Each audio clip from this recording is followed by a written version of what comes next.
So, this is what the rain currently looks like in Southern California. This is a big deal for us here. Yeah, this is like super rare. This is super rare. It's the middle of January. It's January 10th today, I believe. Yeah, January 10th.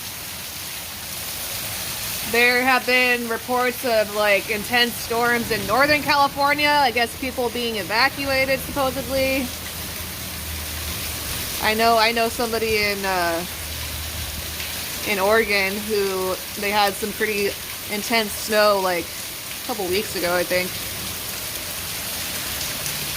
Might have been around Christmas time, but yeah, here in California, in Southern California at least, we get pretty excited when there's this amount of rain.